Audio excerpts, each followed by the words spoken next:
आप चीन में तालीम हासिल करने के हवाले से क्या जानना चाहते हैं? आपके ज़हन में जो भी सवाल है, मेरे पास तफसीली जवाब और मुख्तलिफ जबरदस्त तरीके मौजूद है। अगर आप चीन में तालीम हासिल करना चाहते हैं तो चंद उसूलों पर अमल दरामद लाजमी है। ये सब आप मुझसे जान सकते हैं। अस्सलामुअलैकुम, मैं हूँ उस्तानी इफ़त। बहुत से ज़्यादा पाकिस्तानी स्टूडेंट्स ने मुझसे पूछा है कि तो चीन में मेडिकल यूनिवर्सिटी में दाखिला कैसे लेते हैं और क्या हमें स्कॉलरशिप मिल सकता है। तो आज मैं बीजिंग में कैपिटल मेडिकल यूनिवर्सिटी में मौजूद हूँ और आज मैं आपके तमाम सवाल जवाब दूंगी। तो मेरे साथ आइए।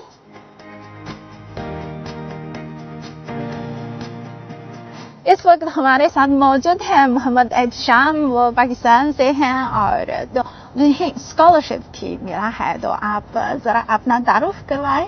जी अस्सलाम वालेकुम। मैं Mohammad Ehtesham capital medical university में फाइनल ईयर MBBS स्टूडेंट हूँ। मिस सिफत ने मुझसे कुछ दिनों पहले रब्ता किया था कि बहुत से स्टूडेंट्स को क्वेश्चंस हैं कि किस तरह आप MBBS में अप्लाई करते हैं चाइना में। तो आइए इनसे पूछते हैं कि इन्हें क्या क्वेश्चंस हैं। तो क्लासरूम में जाएंगे। ओके।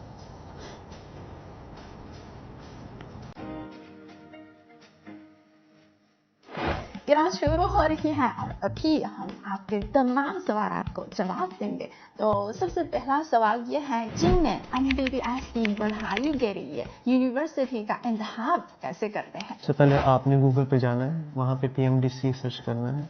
फिर जब PMDC में जाएंगे तो चाइना की जो ग्रीन लिस्टेड यूनिवर्सिटीज़ होंगी उसको आप चूज़ करेंगे। उसके बाद आपके पास एक यूनिवर्सिटीज़ की लिस्ट आ जाएगी जो कि प्रेफरेबल ये है कि आप एक कैटेगरी को चूज़ करें। जब आप एक कैटेगरी को चूज़ करेंगे तो एक यूनिवर्सिटीज़ की लिस्ट आएगी, आपने उसको चूज़ करके उनको एक ईमेल सेंड करनी है। लेकिन इनके अंदर भी उनकी एक डेडलाइन होती है, हर यूनिवर्सिटीज़ की डिफरेंट डेडलाइन होगी, तो आपने उस डेडलाइन के मुताबिक आपने अप्लाई करना है। For example like capital medical university की जो है वो जनवरी से लेकर जुलाई तक उसकी डेडलाइन है, आप इसके अंदर अप्लाई कर सकते हैं। इस तरह हर डिफरेंट यूनिवर्सिटीज़ की डिफरेंट होती है। मेडिकल यूनिवर्सिटी की अप्लाई करने के लिए कौन सी दस्तावेज़ात की ज़रूरत है? जी, उसके अंदर डॉक्यूमेंट्स का ये सीन है कि सबसे पहले आपने जो मैट्रिक और FSC के जो है वो सर्टिफिकेट वो अटेस्टेड होने चाहिए, पुलिस कैरेक्टर सर्टिफिकेट आपके पास होना चाहिए, मेडिकल का सर्टिफिकेट होना चाहिए और एक पासपोर्ट होगा। आपने ये मतलब कि ये हर यूनिवर्सिटीज़ के एक मैंडेटरी डॉक्यूमेंट्स हैं। तो वैसे हर यूनिवर्सिटीज़ की अपनी डिफरेंट रिक्वायरमेंट भी होती है, तो आप उसके जो फर्दर डॉक्यूमेंट्स की ज़रूरत है वो आप मुझसे ईमेल के थ्रू पूछ सकते हैं।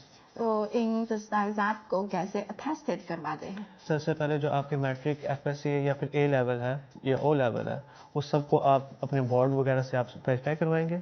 उसके बाद बोर्ड से वेरीफाई करने के बाद आपने IBCC से अटेस्टेशन उसकी करवानी है। IBCC से अटेस्टेशन के बाद आप फाइनली मोफा पे जाते हैं, तो तब आपके डॉक्यूमेंट्स अटेस्ट होते हैं। हाँ जी।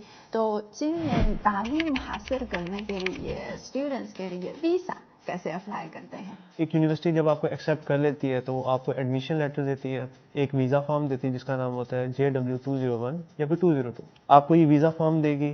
उसके बाद आपने मेडिकल जो आपका सर्टिफिकेट होगा, पुलिस कैरेक्टर सर्टिफिकेट आपका होगा, पासपोर्ट होगा और अटेस्टेड डॉक्यूमेंट्स होंगे, ये सब लेके आपने जेरी ऑफिस जाएंगे। जेरी ऑफिस वाले वो आपका वीज़े के लिए वो चाइनीज़ एम्बेसी भेजेंगे और तकरीबन 7 से 10 दिन के अंदर आपका वीज़ा लग के आ जाएगा। हाँ, तो अभी सबसे अहम सवाल ये है कि ये मेडिकल यूनिवर्सिटी का अप्लाई कैसे करते हैं हम? जी, सबसे पहले तो ये डिपेंड करेगा ना कि आप सेल्फ फाइनेंस के ऊपर है या फिर स्कॉलरशिप के ऊपर है। जब सेल्फ फाइनेंस के ऊपर है तो आपको मैंने जिस तरह ये प्रोसीजर बताया कि आप ग्रीन लिस्टेड यूनिवर्सिटीज़ को चूज़ करें, स्पेसिफिक यूनिवर्सिटी को आप ईमेल सेंड करें, वो आपको डॉक्यूमेंट्स भेजेगी और इस तरह आपका एडमिशन हो जाएगा। दूसरी चीज़ होती है स्कॉलरशिप की। स्कॉलरशिप का वो अलग से प्रोसीजर है, उसको ICC के अंदर अप्लाई करना होगा एज सच। अगर हम चीन में तालीम हासिल करते हैं तो ट्यूशन फीस कितने हैं और क्या हमें स्कॉलरशिप मिल सकता है? वैसे जो ट्यूशन फ़ी होती है वो हर यूनिवर्सिटीज़ की डिफरेंट होती है। कैपिटल की जो है वो 50,000 RMB है, जो कि पाकिस्तानी अबाउट लाइक 17 से 18 लाख बनता है। लेकिन जो डिफरेंट यूनिवर्सिटीज़ है उनका एवरेज अगर मैं आपको बताऊं तो 25,000 से लेकर 30,000 RMB तक होता है, जो कि 10 लाख के बराबर होता है। तो बाकी जो स्कॉलरशिप का है, अगर आपकी स्कॉलरशिप के अंदर आपको वो MBBS होता है तो टोटली फ्री आपको होता है और उसके साथ आपको जो ट्यूशन फ़ी होगी, आपकी हॉस्टल की फ़ीस होगी और आपको जो उसकी जो होती है स्टाइपेंड आपका मंथली है वो भी 2500 RMB बनता है। स्कॉलरशिप का ये है कि आप वो HEC के अंदर अप्लाई करना पड़ेगा। जब आप HEC में अप्लाई करेंगे, मिसाल के तौर पर इस साल जो डेडलाइन थी वो दिसंबर 9 थी, तो उससे पहले पहले आपने USAT का जो एग्ज़ाम होता है वो कंडक्ट होता है। USAT का आप एग्ज़ाम देंगे, उसके अंदर जो टॉप 5 या टॉप 7 जो कैंडिडेट्स हैं उसको शॉर्टलिस्टेड किया जाएगा। शॉर्टलिस्ट करने के बाद उसके बाद आपने जो है ना वो उसकी एचईसी की वेबसाइट पे अप्लाई करेंगे, चाइनीज़ की वेबसाइट पे अप्लाई करेंगे। अगर आपकी नॉमिनेशन हो गई है तो फिर आप डॉक्यूमेंट्स एचईसी को सेंड करेंगे और उसके बाद जितने प्रोसीजर हैं आपने अपनी यूनिवर्सिटीज़ को चूज़ करना है, जैसी भी आप यूनिवर्सिटी को चाहते हैं, तो फिर आपको एट दी एंड जुलाई के अंदर एडमिशन लेटर और वो सारे डॉक्यूमेंट्स आपको मिल जाएंगे। पाकिस्तानी स्टूडेंट इस बात पर भी बहुत ज़्यादा दिलचस्प लेते हैं कि ग्रेजुएशन के बाद अगर वो पाकिस्तान में वापस जाएंगे तो क्या ये सर्टिफिकेट पाकिस्तान में एक्सेप्टेबल है या पाकिस्तान में क्या कवानीन है? जी एक्सेप्टेबल है। अगर आपने जो ग्रीन लिस्टेड यूनिवर्सिटीज़ को चूज़ किया है और आप वापस पाकिस्तान जाएंगे तो आपको एक एग्ज़ाम देना पड़ेगा जिसे एनएलई एग्ज़ाम कहते हैं। आपको वो एनएलई एग्ज़ाम आप जब देंगे तो आप वहाँ पे मेडिकल प्रैक्टिशनर की तरफ से काम कर सकते हैं। हाँ, तो अगर वो ग्रेजुएशन के बाद चीन में मज़ीद तालीम हासिल करना चाहते हैं या जो यहाँ काम डॉक्टर के तौर पर काम करना चाहते हैं तो क्या ये मुमकिन है? जी मुमकिन है। एक्चुअली इसमें भी डिपेंड करता है कि आप सेल्फ फाइनेंस के ऊपर करते हो या फिर मास्टर्स के वो स्कॉलरशिप के ऊपर आप करते हो। जब सेल्फ फाइनेंस के ऊपर करते हैं तो तब भी उनकी फीस सेम ही होती है एसएच एमबीबीएस की, लेकिन जब उसके बाद स्कॉलरशिप में अप्लाई करते हो तो जाहिर है आपको वही सेम प्रोसीजर जिनके एचईसी में अप्लाई करेंगे वही सेम टेस्ट आप देंगे, लेकिन इसके अंदर हैट का टेस्ट होगा मास्टर्स के लिए। आप हैट का टेस्ट देंगे, फिर आपकी स्कॉलरशिप लगेगी, फिर एट द एंड आपको जुलाई के अंदर आपको एडमिशन लेटर और वीज़ा फॉर्म मिल जाएंगे। तो डॉक्टर भी बन सकते हैं वो यहाँ? हाँ जी यहाँ पे डॉक्टर भी आप कर सकते हैं, लेकिन इनके अंदर ये है कि चाइना में आप इंग्लिश के अंदर ही वो एग्ज़ाम होगा लाइसेंस वाला, वो आपको चाइनीज़ के अंदर ही एग्ज़ाम देना पड़ेगा। फिर जब चाइनीज़ के अंदर जो आप लाइसेंस एग्ज़ाम पास करेंगे फिर आप यहाँ पे काम नहीं कर सकते। हाँ, तो आप ज़रूर अच्छी तरह चीनी सीखें। तो स्टूडेंट्स भी आपकी जो यूनिवर्सिटी लाइफ आपकी चीन में ये ज़िंदगी भी बहुत दिलचस्प लेते हैं, तो आप ज़रा हमें दिखाएंगे कि आपकी ज़िंदगी कैसे है? जी मैंने आपको बताया था कि हमारी 2 हलाल कैंटीन है।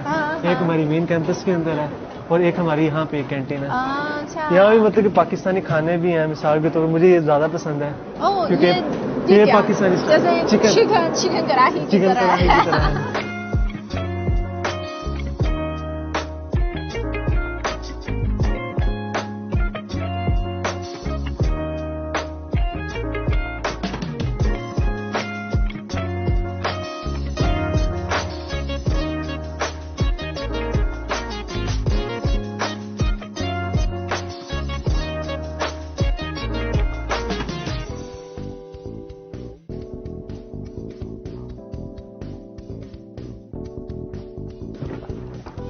ये हमारी लाइब्रेरी है, तो यानी कि इसके 5 फ्लोर्स हैं और यानी कि हर फ्लोर के अंदर डिफरेंट बुक्स पड़ी होंगी। यानी कि फर्स्ट फ्लोर के ऊपर आपकी इंटरनेशनल बुक्स पड़ी होंगी फॉरेन लैंग्वेजेस की, सेकंड पे आपकी ये चाइनीज़ बुक्स पड़ी होंगी और मतलब कि आप जब मर्जी आ सकते हैं यहाँ पे आके बैठ के पढ़ सकते हैं। हाँ, आप तो जिनी किताब भी पढ़ सकते हैं? जी बिल्कुल मैं पढ़ सकता हूँ। और ये तो अंग्रेजी टेक्स्ट बुक है? हाँ जी, यहाँ पे बहुत सारी बुक्स हैं, यहाँ पे मतलब कि हर लैंग्वेज की अपनी बुक्स हैं, आप पढ़ सकते हैं।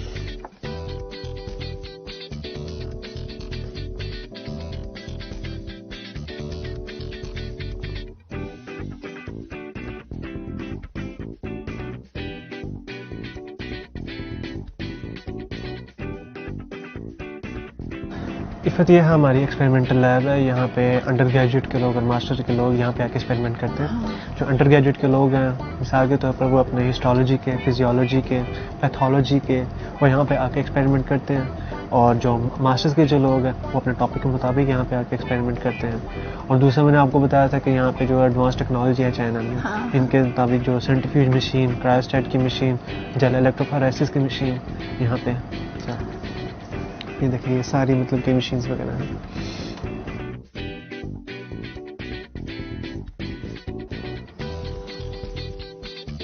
आप तो चाइनीज थॉट स्टूडेंट है ना, तो मतलब है कि आप क्लास में या एग्जाम में तो चाइनीज लैंग्वेज इस्तेमाल करते हैं? जी बिल्कुल, क्योंकि हम चाइनीज लैंग्वेज के मतलब के जो आपको स्कॉलरशिप एचईसी में मिलती है वो आपको ऑन द स्पॉट कहते हैं कि आपका मेजर चाइनीज में ही होगा।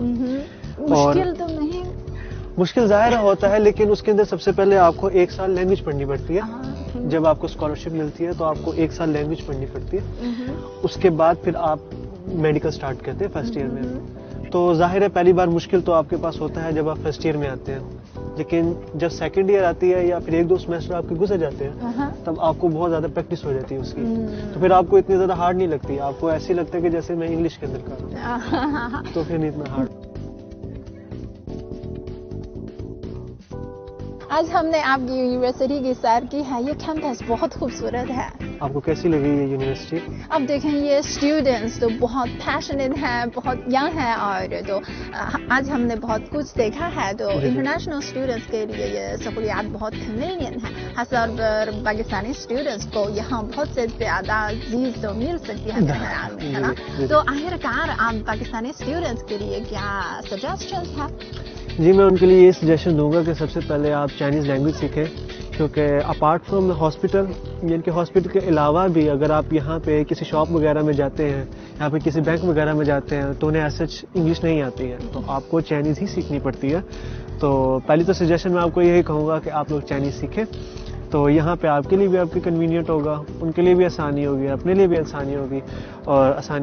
और सेकेंडली आपको जो है ना वो ये है कि मैं आपको लिए ये भी सजेस्ट करूँगा कि आप स्कॉलरशिप के लिए भी अप्लाई करें, तो वो भी बहुत ज़्यादा एक अच्छा आपका जो सजेशन है आपके लिए। हाँ, तो आप ज़रूर चीनी ज़ुबान सीखें और स्कॉलरशिप तो अप्लाई करें, और हम टीम में आपका इंतज़ार कर रहे हैं, तो टीम में आपके लिए खुश आमदीद।